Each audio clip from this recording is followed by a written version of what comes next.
ไม่สูงค่ะเมื่อในเป็นวันที่8เดือนธันวาคมที่7ปี2026ได้ตอนได้เฮาค่ะมาถ่วมด้วยข่าวเงาลวงคืบหน้าล่มเลี่ยงหลงอันเข้าที่ในเมืองแขและลวงลู่ลวงซุ่มไหนค่ะพี่น้องค่ะโดยที่ในแคบพังในขณะด้วยค่ะลูหลังคาเฮิรนเขาเนาะโอ้โฮซัมป้อเลยรับพรตุ่มยวนซัมป้อแหล้วซัมป้อก๋อยให้ไหนหนาวแคบพังอันพี่น้องค่ะหันอยู่เมื่อเหลียวในเป็นลองแต่อันเกิดขึ้นเฮ็ดจังได๋เฮาค่ะมาถ่อมด้วยลองตั้งลายหัวย้อยแย่มมันค่ะเนาะ เด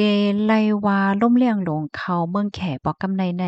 ตื้อเคิกตั้งปอตอนกลางตั้งปอตอนไตมีคนรู้เซ็งสาใจกว่ายาว10ปลายอันไรหับลองตั้งจิบแน่มีจำสามปากก่อเมื่อวันที่7แน่มีข่าวง่าวออกมาว่าพ่องย่าเมื่อเหลียวในตีในเมืองแขเนี่ยก็คบทบย่าเพศสภาวะหลงปอกกำใหญ่เนี่ยค่ะในวันที่6และที่7เนี่ยหลายๆปึ้นตีค่ะก็คบทบย่า กำซื้อในคณะอำว่าเตเป็นฝนตกว่าลมแห้งว่าฝ่ายหนึ่งก็หัมมีมาเทียงลมหลงทอร์นาโดเฮ็ดจังไหนเทียงค่ะลิ้นก่นลิ้นปังเลยจังไหนก็ซะมีมาเทียงค่ะถึงที่เฮ็ดให้มีคนรู้สึกสาใจและบาดเจ็บตั้งนำตั้งหลายโฮมป้าถึงเฮ็ดให้โครงสร้างเปิ้นฐานและเปิ้นดีการฝึกซ้อมและจังได๋และรับพรตุ่มยอนหาวแฮงเต๊ะๆเนี่ยค่ะ ล่มหลงได้พัดเข้าละลายเมืองค่ะนะดีในเวียงหลงโหเป่ยตั้งป้อตอนกลางค่ะตั้งป้อตอนกลางของเมืองแขกค่ะเนาะโคมป้าถึงเมืองหวงซื่อหวงกังโจและเสียนหนิงและเจ้าไหนเพศสภาวะหลงปอกกำไนเฮ็ดให้มีคนรู้สึกสาใจกว่าดีในเวียงหลงโหเป่ยในดีเอมัน11ก่อค่ะอันไรรับรองตั้งเจ็บซ้ำมี2ปากจะ15ก่อ ในพื้นที่หวงโจ้ของเมืองหวางกั้งนะคะนอกเหนือเซนในเหย้าไหนยังไหลรับเพราะว่ามันเกิดขึ้นเป็นเทียงล่มแรงลงทอร์นาโดในหมางปื้นตีและมีก้นอันดีไหลหาหลายกว่าจังไหนก็มีตั้งฝ่ายภูมิพลพ่อนเขาไหนก็ไล่ออกคอสั่งเอาก้นวันก้นเมืองอันอยู่ในปื้นตีอันจังเป็นเพศสี่ปากปลายเป็ดก็นั่นก็อยู่เศร้าไว้ดีหลอดเพเนี่ยค่ะเลอเซนั่นก็ไล่ฮู้ว่าตั้งฝ่ายภูมิพลพ่อนเขาไหนก็เอาตั้งเอ็นเฮียง ตั้งนำตั้งหลายเหี่ยวก็ลงปื้นตีปั่นลองตั้งจอยเทียมก้นวันก้นเมืองอยู่เคยย้ายจังไหนค่ะเนาะเบิ่นเจิ้งหนังตั้งบ่ตอนกว้างสีจ้วงอันนี้ก็ไลหพรตุ้มยวนค่ะเนาะลมแรงโหลหมายซักแน่ค่ะฝนตกหนักตกหนำค่ะตั้งเอาวันที่4ตีโป้นมาเฮ็ดจังไหนค่ะเกี่ยวกับเลลวงได้อยู่ดีภูมิพลพรดีเวงหนานหนิงในก็ลาดค่ะเนาะว่า น้ำฝนที่อันตกลงมาปอกเก้าในมันแห้งหนาอาลาค่ะถึงที่เฮ็ดให้หนองเก็บน้ำหลิ่วหลานและหนองเก็บน้ำหวินเปียว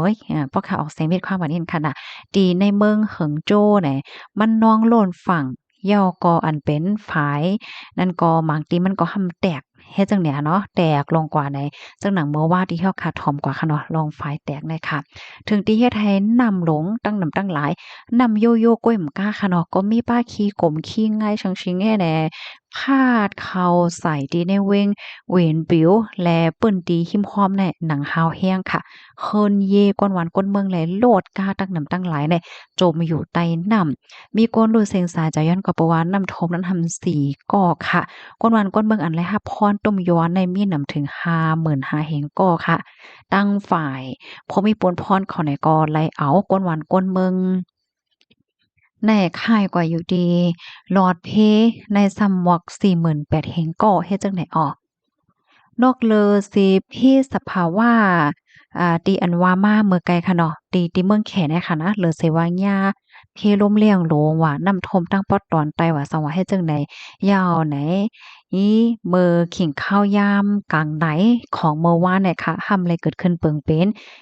ลีนก่วนปั้งเคินแทงตีหมู่วานตีหนึ่ง ตีในเอิ่งนานเหอจีเว้งฐานช่างเมืองหลงนานเว้งหลงก้านชูตั้งปอดจึงห้องวันตกของเมืองแขค่ะได้ก่อตั้งฝ่ายพมีปนพรเขาคาล่ำว่า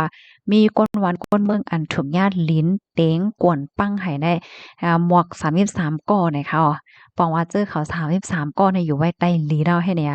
กำในตั้งฝ่ายพมิปนพรเขาในก่อนเลยจ้อมจอยจ้อมเทียมไอ้ดอกเทอเมื่อว่ากลางคืนในจอยมาเลย17ก่อเนี่ยค่ะยอก็ตึก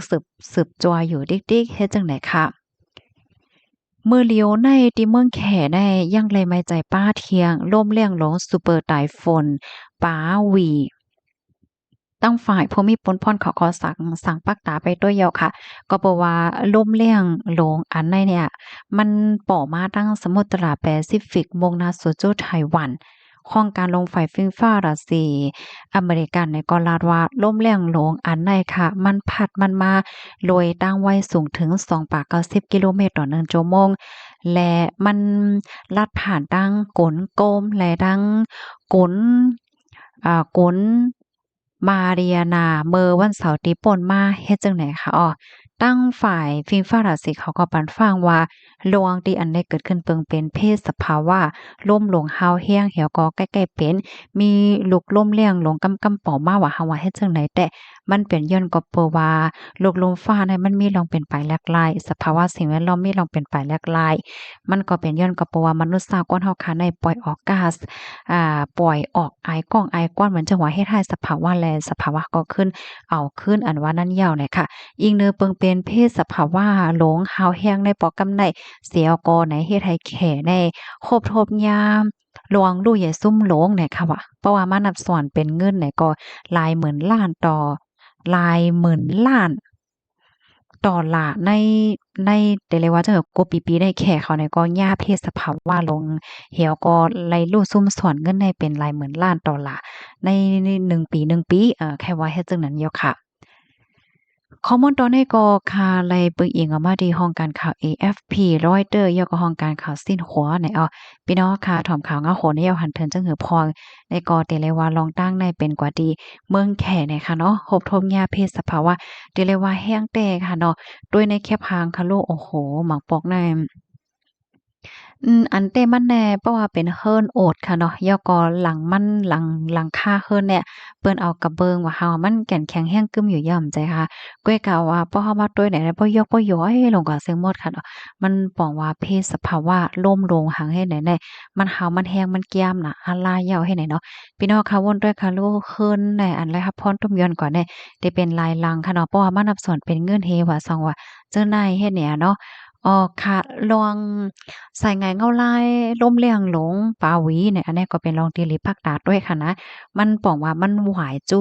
มาทางปอตอนเอเชียแนวค่ะในเนาะเมื่อเหลียวในเลยหัวามันหวายจูมาทางเมืองแขแล้วก็เมืองไต้หวันว่าจังหวัดเจิ้นนายเฮ็ดไหนค่ะว่าได้นะค่ะยินจมูกก็ที่รับถอมปานแห้งค่ะพี่น้องเฮาค่ะถ่อมก็อยากขอแลตอนไหลที่ว่ามันแตกแรงค่ะแค่ว่าจังเหิดจังหาก็บ่ฮ้อนเนี่ยเพิ่ม